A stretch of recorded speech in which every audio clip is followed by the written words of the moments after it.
Sri Chaitanya Charitamrita, Adilila, chapter 10, text 13, translation. Acharya Ratna was also named Sri Chandrasekhar Acharya. In a drama in his house, Lord Chaitanya played the goddess of fortune. Purport. Dramatic performances were also enacted during the presence of Sri Chaitanya Mahaprabhu, but the players who took part in such dramas were all pure devotees.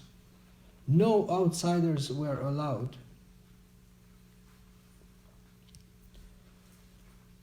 The members of ISKCON should follow this example. Whenever they stage dramatic performances about the lives of Sri Chaitanya Mahaprabhu and Lord Krishna, the players must be pure devotees.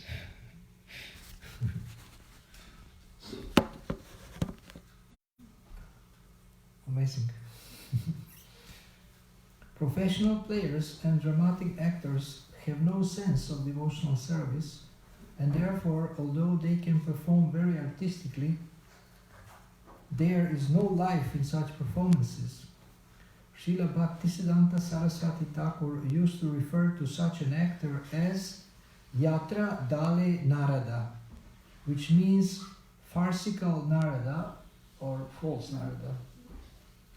Sometimes an actor in a drama plays the part of Narada Muni, although in his private life he is not at all like Narada Muni because he is not a devotee. Such actors are not needed in dramatic performances about the lives of Sri Chaitanya Mahaprabhu and Lord Krishna. Sri Chaitanya Mahaprabhu used to perform dramas with Advaita Prabhu, Srivas Thakur and other devotees in the house of Chandrasekhar. The place where Chandrasekhar's house was situated is now known as Vrajapatana. Srila Bhaktisiddhanta Saraswati Thakur established a branch of his Sri Chaitanya Math at this place. When Sri Chaitanya Mahaprabhu decided to accept the renounced order of life, Chandrasekhar Acharya was informed of this by Sri Nityananda Prabhu, and therefore he was also present when Lord Chaitanya accepted sannyas from Keshava Bharati in Katwa. It is he who first spread word in Navadvip of Lord Chaitanya's accepting sannyas. Sri Chandrasekhar Acharya was present during many important incidents in the pastimes of Lord Chaitanya Mahaprabhu. He therefore forms the second branch of the tree of Lord Chaitanya.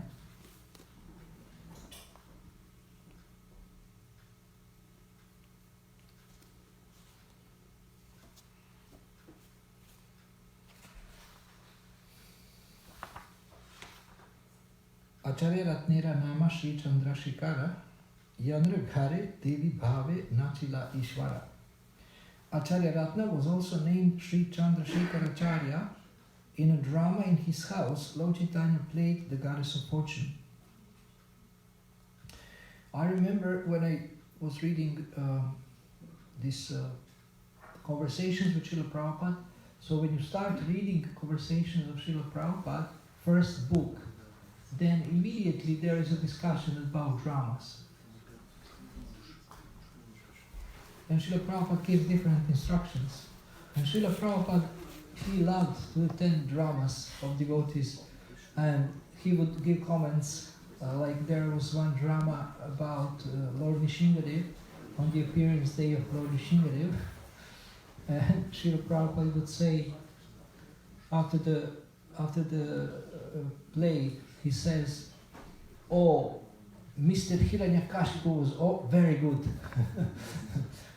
He was especially very good actor, acted out, or something like that. And then I think there is more statements of Srila Prabhupada in favor of the plays. And I have to find this quote, but even I think he said that the plays are better than books because people can easily absorb, they can easily understand things. So during my time in ISKCON, I have seen many plays by devotees, and also I had friend, a devotee, he was also my god brother. He is a pantomime player. You know pantomime? You know what is pantomime? No. Tell him. Tell, I don't know also, tell for me too. So they show something, Pantomima. scene, but without words, Pantomima. with hands and Ja, gestures. den wir das hätten wir. So he, when he performed, I think he was describing human being in the material world and how the human being comes to Krishna consciousness with some background music. So he performed instead in front of 10,000 people in Moscow, in Russia. And when I saw him performing in maybe in Croatia, it was so amazing that many people were crying. So people are very emotional, and if something touches their emotions, they remember it. So this place actually can touch people's emotions, and they can understand philosophy. They can understand philosophy through their emotions, actually. They can understand through their emotions. Or they can become attached to Krishna consciousness or to the philosophy through the plays, through this acting. And then on Gaur Purnima you had a very nice play. It was very, very impressive and powerful. Very nice play you have made, and I'm sure many devotees who attended were very much inspired, and they will remember the pastime of the Lord that is illustrated through the plays, through the theater plays, or theatrical performances, or drama. So they used, in the time of Lord Chaitanya, they used to perform plays, and even Lord Chaitanya, he would himself take part and play. And we know, I mean, sometimes also ladies participate, but sometimes only men participate, and sometimes men, they play the role of a woman, if there is a woman as a role in the play or in the pastime of the Lord. So Lord Chaitanya used to play Lakshmi Devi. So he appeared in the mood of Srimati Radharani, and Lakshmi Devi is an expansion of Srimati Radharani. So he liked to play that part. And as we know, he appeared to taste. One of the reasons he appeared is to taste the nectar of devotional service of Srimati Radharani. He saw that she enjoys more than him. So he was curious, how come I am the supreme enjoyer, but she enjoys more in serving me than I enjoy in being served? So even the Lord is mystified by the mystery of devotional service, that this is such an amazing activity that actually gives the highest pleasure. So conditioned souls like to be served, and liberated souls, and even God himself, he likes to serve. Krishna accepts service in the form of Lord Vishnu, in the form of different incarnations, in the form of Lord Krishna also, but you see, he likes to serve more, and then he likes to be served. So in which religion you have such God? This is crazy. It's crazy. God is the supreme master, the supreme controller, the supreme creator, and he likes to serve more than to be served. So what kind of God do we have? So Lord Chaitanya used to play, and then Srila Prabhupada says now he's giving the high standard. So according to this standard, we would not have theatrical plays in ISKCON. Okay, you may say, but how do you know? Maybe some of the devotees who play, they are pure devotees. So maybe Srila Prabhupada meant pure devotees, because there are different levels. So maybe he meant pure devotee is one who follows 4 regulative principles and chants 16 rounds. That's one level of pure devotion. But pure devotee is, we know, it's anyavilashita shunyam, jnana karmadya navritam, anukulyena krishnanu, shilanam bhakti uttam. Uttama bhakti, or pure devotional service, is devoid of jnana and karma, of speculative tendency and fruitive tendency to engage in fruitive activities. This is the definition given by Rupa Goswami, definition of devotional service. This verse is, I think, in Bhakti Rasamrita Sindhu, or the Nectar of Devotion.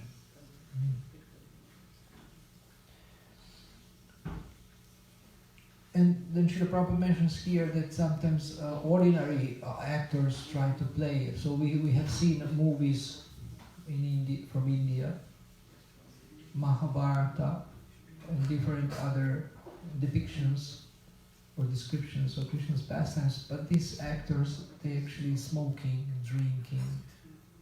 So they are not pure devotees. They just get that role because they are invited by the director of the movie. But Srila Prabhupada says that those who take part in Krishna conscious dramas, they should be pure devotees. So here different branches and sub-branches. So Shaka, the word Shaka, is described to describe different devotees, different important devotees, or different devotees who have participated directly in Krishna's pastimes. And then later we have mention of Pundarik Vidyanidhi, I think, yeah. And Pundarik Vidyanidhi is actually Vrishabhanu, Radharani's father. So different devotees who are in the most intimate pastimes of Krishna, they appear in Chaitanya Lila. And this book, I told you, this book is called Gaura Ganodesha Deepika, and this book describes who is who from Chaitanya Lila in Krishna Lila. If you are curious to know, then I have that book in a PDF form, and I can send it to you or send it to one of you, or you can share it with others. So,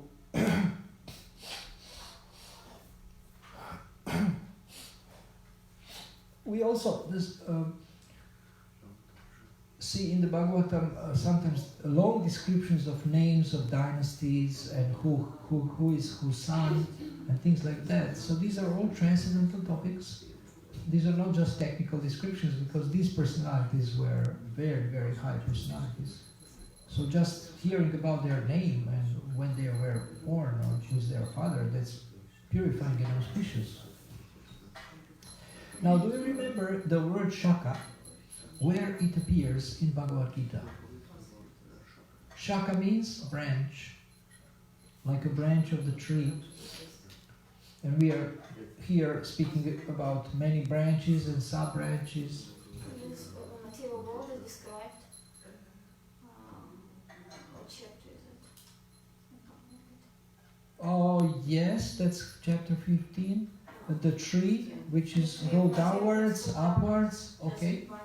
I'm not sure if there is the word Shaka there, but it is tree. That means tree has branches. So that's a good point. And what? Bahu Shaka, this mind is Yes. many branches. Yeah. Can you explain the whole verse? No,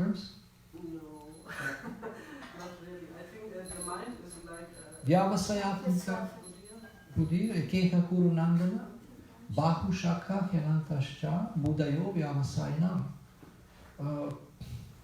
Intelligence of a devotee is Ekaiha,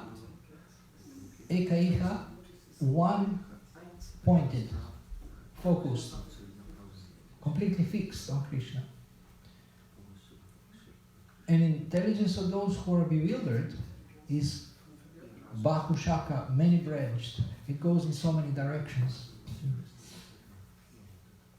So the mind can carry us away to many directions.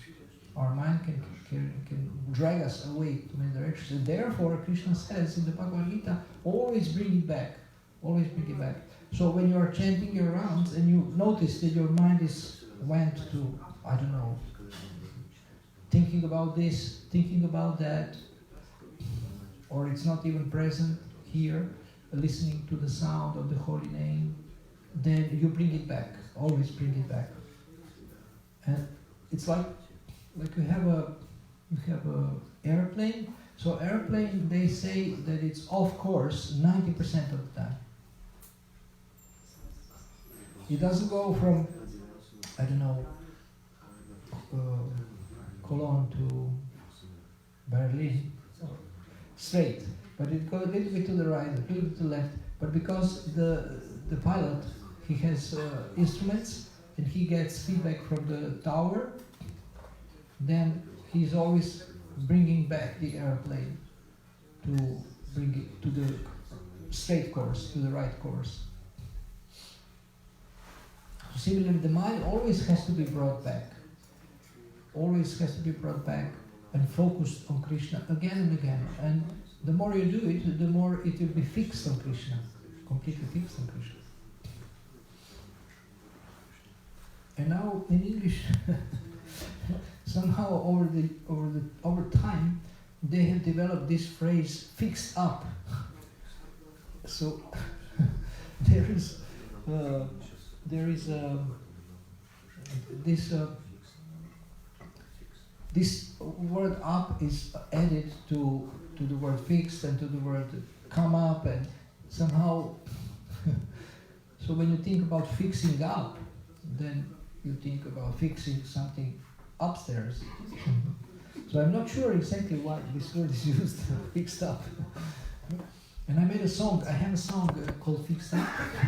Fixed Up, which speaks about devotee being focused, very much focused on Krishna consciousness and devotional service. But I never played it here. It's more like a blues song.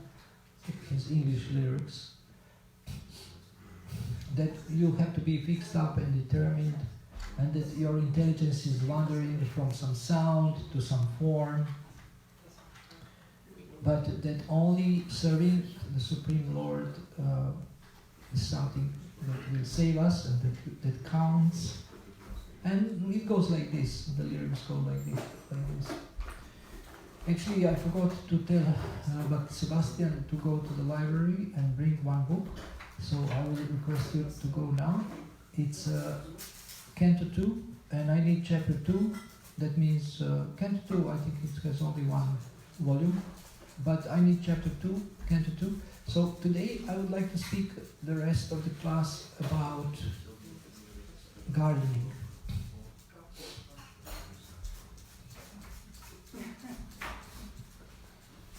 It's a, I would say, horticultural class.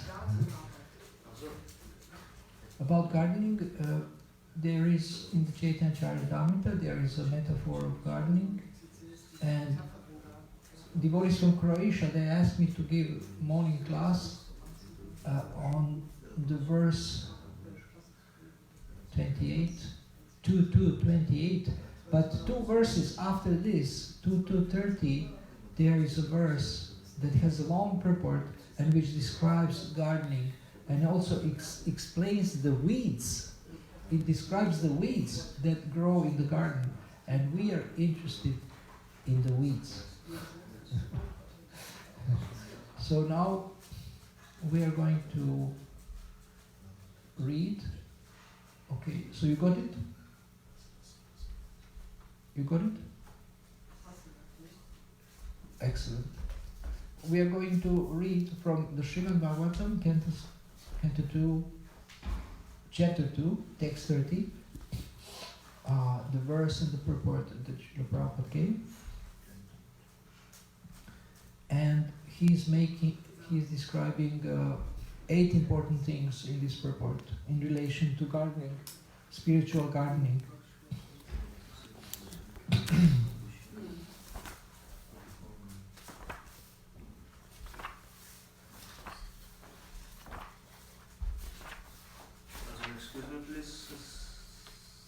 which was on the verse did you say?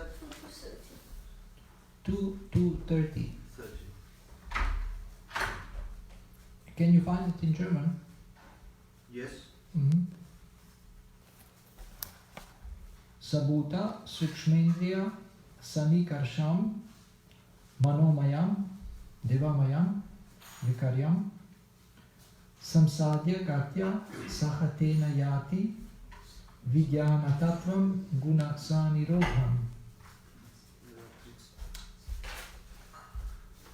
Translation: the devotee, thus surpassing the gross and subtle forms of coverings, enters the plane of egoism, and in that status he merges the material modes of nature, ignorance and passion, in this point of neutralization, and thus reaches egoism or goodness. After this, all egoism is merged in the Mahatattva, and he comes to the point of pure self-realization.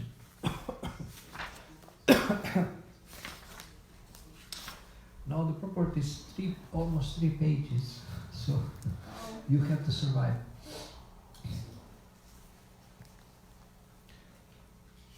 Pure self-realization, as we have several times discussed, maybe you can bring for this German Bhagavatam. Ja, ich wollte es schon holen. Jetzt, ich hab's Because it's so important. Yeah, it's so important. Lara gesagt. German Bhagavatam.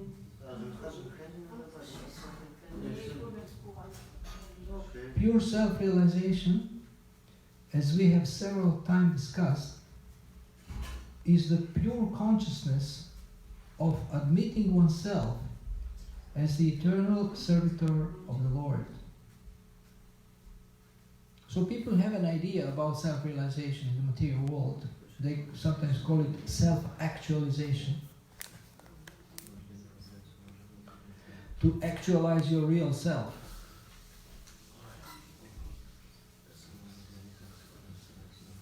But here it is said, what is self-realization? What is pure self-realization? It's the pure consciousness of admitting oneself as the eternal servitor of the Lord. So we can say that this word admitting means engaging oneself, or re-engaging, or admitting that you are the eternal servant of the Lord, basically understanding and accepting the fact that you are eternal servant of the Lord, that we are the eternal servant of the Lord. So this is definition of pure self-realization. Thus, one is reinstated in his original position of transcendental loving service of the Lord, as it will be clearly explained in the following verse. This stage of rendering transcendental loving service to the Lord without any hopes of emolument, I don't know what this word means, but you will see in German, you will tell me,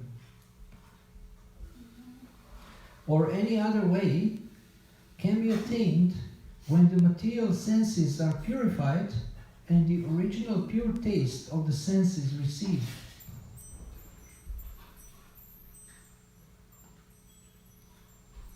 So what is the definition of Bhakti Yoga?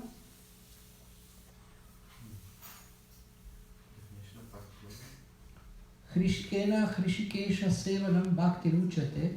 But what is the first part of the verse? Nee, ist nicht in mir gesagt.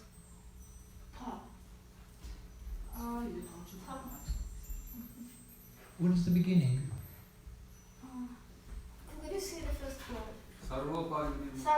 Sarvapadi Nirmuktam Tatparakpena Nirmalam Hrishikena Hrishikesha Sevanam Bhakti Ruchate. Okay, so 2:30. 2:30. 2:30. 13 oder 30? 30.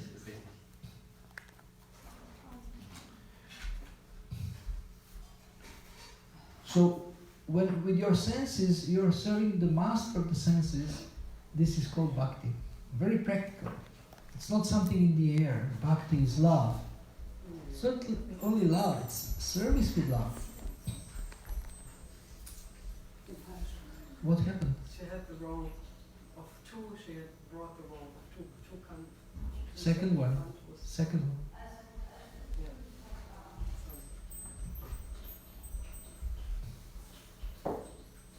I don't know what is this word emolument. I'm curious if you can look in German. So the original pure state of the senses. So we have spiritual senses also. Now with our senses we try to enjoy prasarana. We try to enjoy the sound, different sense objects. But actually we have original senses which are pure. And these senses become awakened by the process of devotional service and by chanting. It is suggested herein that the process of purifying the senses is by the yogic way, namely the gross senses are merged in the mode of ignorance, and the subtle senses are merged in the mode of passion. The mind belongs to the mode of goodness and therefore is called Deva Maya or godly. Perfect purification of the mind is made possible when one is fixed in the conviction of being the eternal servitor of the Lord. So we want to purify the mind, and now here there is description that perfect purification of the mind is possible when you are completely convinced that you are eternal servitor of the Lord. And when you are convinced that you are eternal servitor of the Lord, you have nothing to fear, because you are fixed in your safe position. Therefore, simple attainment of goodness is also a material mode. One has to surpass the stage of material goodness and reach the point of purified goodness, or Vasudeva Sattva, or what's the name? Another name of Vasudeva Sattva? Pure goodness? What? Shuddha Sattva. Brahma Bhuta Sanatma. Nashauchati Nakakshati Samak Sarveshu Bhuteshu Madbhaktim Labhate Param. Bhakti Sebastian should learn all the Sanskrit verses in the Shastra. Should become a scholar. So,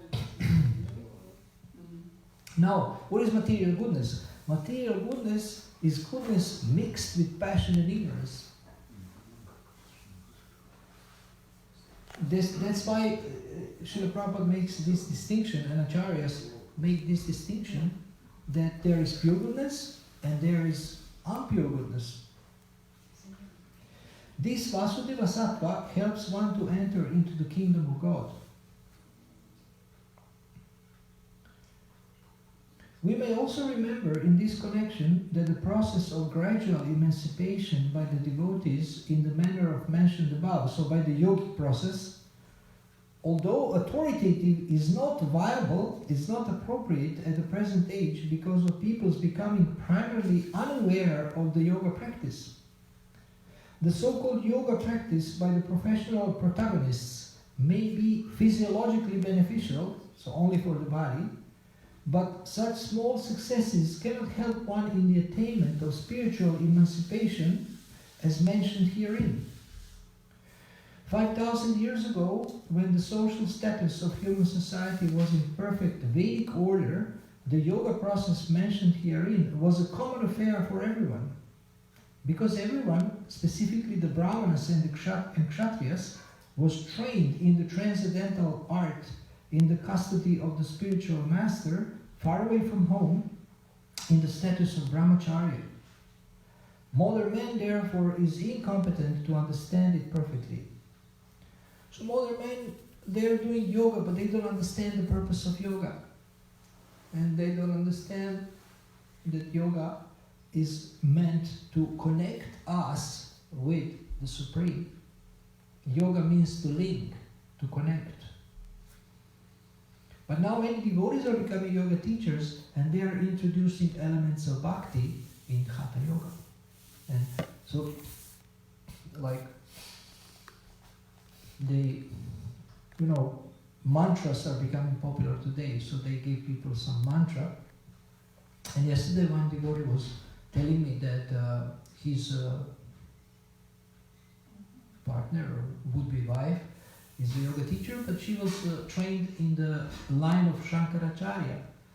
So she was teaching them yoga in the impersonal way, and now, because she's becoming a devotee, we want to Krishnaize it or spiritualize it. Her whole yoga teaching, yoga practice, her teaching to spiritualize it. And then he said, oh, she was giving them some mantras, but now we want to, I propose some mantras which are not Hare Krishna mantra, because some people have prejudices about Hare Krishna mantra, so we can tell them, you chant Om Namo Bhagavate Vasudevaya, or Om Namo Narasimhaya, or some other, maybe Govinda Jaya Jaya.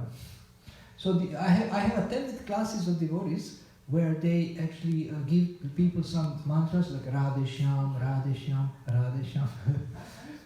And people chant very enthusiastically. They close their eyes and they're like these yoga people, new age yoga people.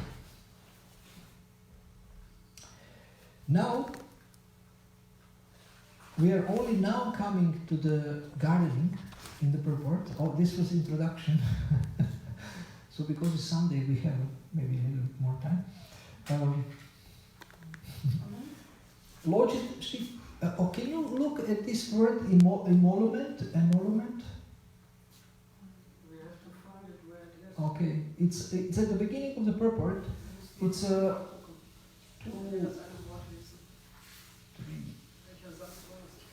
third sentence. At the beginning of the purport's third sentence, the sentence starts with this stage of rendering transcendental loving service to the Lord without any hopes of emolument from the Lord or any other way can be attained when the material senses are purified and the original pure state of the senses revived. Okay, so third sentence at the beginning of the purport. Emolument.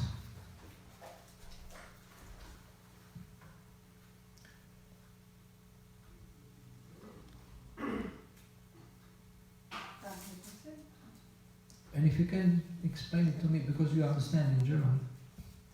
Can you read the English first sentence again? Yeah, this stage of rendering transcendental loving service to the Lord without any hopes of emolument from the Lord or any other way can be attained when the material senses are purified and the original pure state of the senses revived. Third sentence. At the beginning of the purport. No weird word here actually. It just says this stage on which you can see that on which you can give a service to the Lord, loving transcendental service to the Lord without wanting any return. Return. Okay. Emolument means return. You can get. Excellent. Yeah, you can just get through purification. I don't even know how to pronounce it. Emolument, emolument or emolument. Okay, so we go to the third paragraph. Lord Chaitanya, therefore, made it easier for the prospective devotee of the present age in the following specific manner. Instead of practicing yoga, Lord Chaitanya created this. Ultimately, there is no difference in the result. The first and foremost point is that one must understand the prime importance of Bhakti Yoga. The living beings in different species of life are undergoing different terms of engagement according to their fruitive actions and reactions. So we are all trapped. We are imprisoned. Encagement means you are imprisoned in the material body. But in the execution of different activities, one who secures some resources of Bhakti Yoga can understand the importance of service to the Lord through the causeless mercy of the Lord as well as of the spiritual master.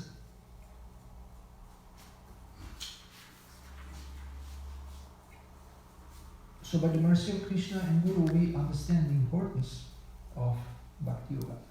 A sincere soul is helped by the Lord by meeting a bona fide spiritual master, the representative of the Lord. By the instruction of such a spiritual master, one gets the seed of Bhakti Yoga. So the gardening is starting now. The seed of Bhakti Yoga. So we have seeds and weeds.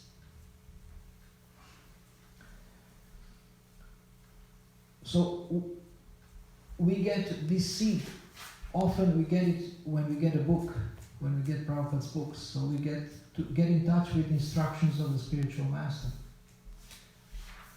Lord Sri Chaitanya Mahaprabhu recommends the devotee to sow the seed of Bhakti Yoga in his heart and nurture it by the watering of hearing and chanting the holy name, fame, etc. of the Lord. The simple process of offenseless chanting and hearing the holy name of the Lord will gradually promote one very soon to the stage of emancipation, stage of advancement, elevation. There are 3 stages of chanting the holy name of the Lord. The first stage is the offensive chanting.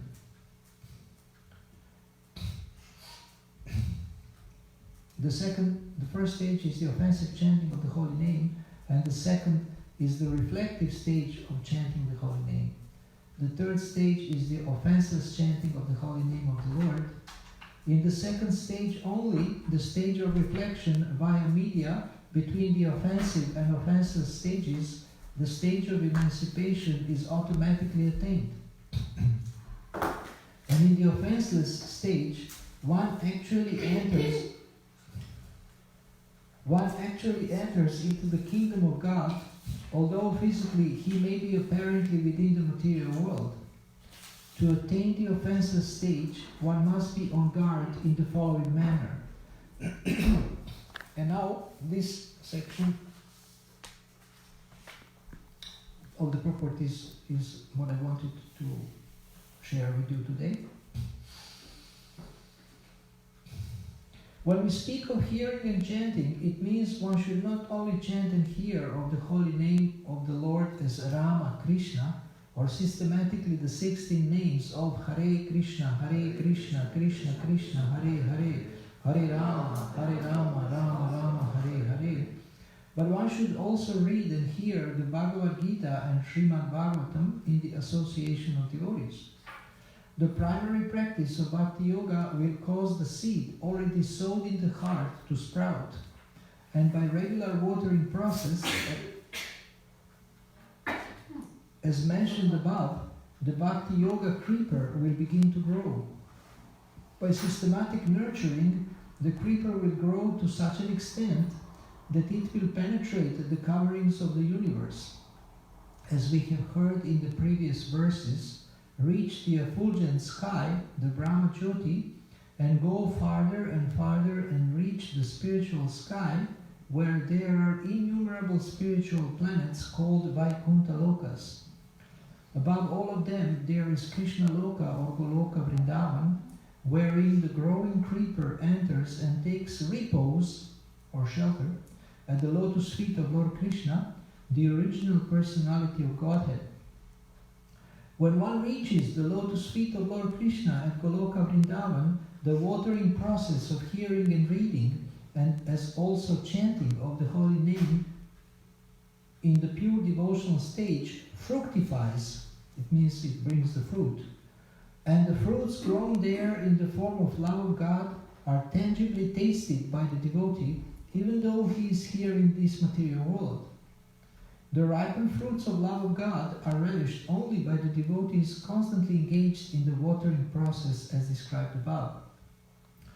But the working devotee must always be mindful that the creeper which has has so grown may not be cut off.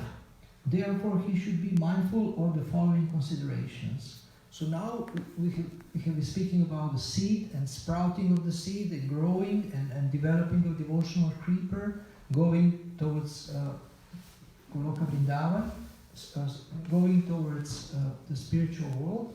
And now we are speaking about the obstacles or the weeds. And we have 8 obstacles, 8 things that are actually can be obstacles to achieve this kind of gardening. And this is the last part of the purport. So, offense by one at the lotus feet of a pure devotee may be likened to the mad elephant who devastates a very good garden if it enters. So when the elephant enters the garden, because he's so big, he just tramples on the flowers and destroys everything. Whatever, any move he makes, he is destroying, because the garden is very delicate, it has nice plants, nice flowers.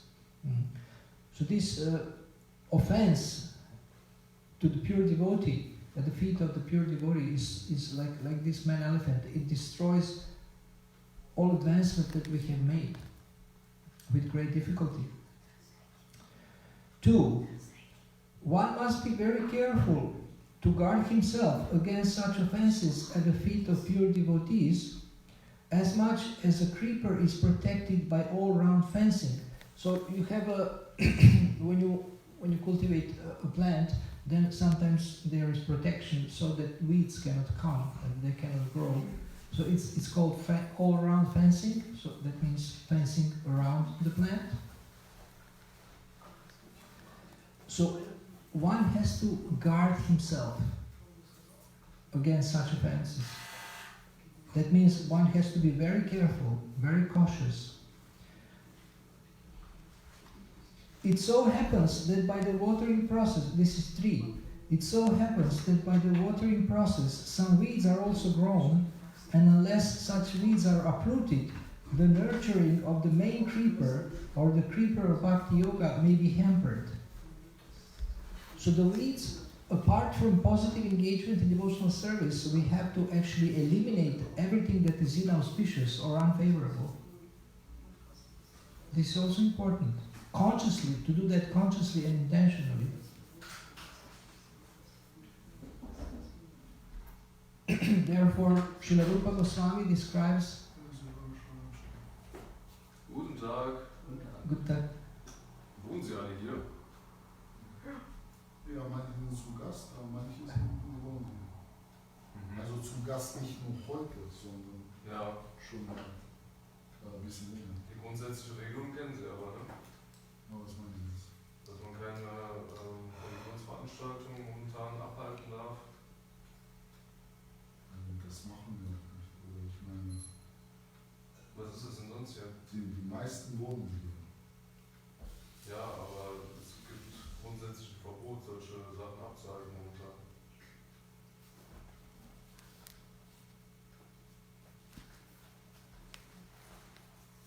Ich meine, wenn eine Familie wohnt in einem Haus, dürfen die auch nicht zusammensitzen? Oder Ja, das ist aber was anderes. Ne?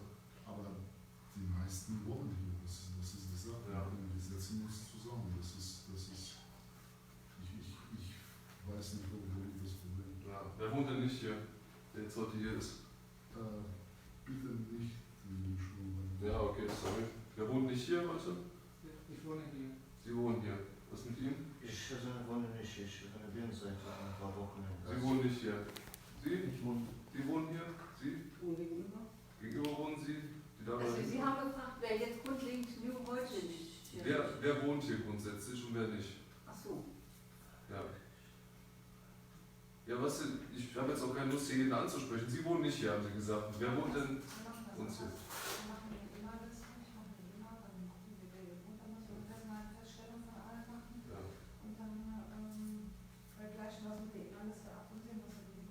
Ja. Ja.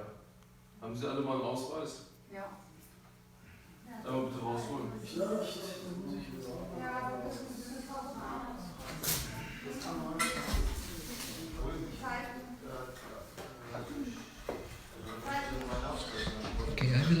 stop the broadcast now because the police has come. He's checking the documents of devotees. Ganz kurz, dann nehmen wir gleich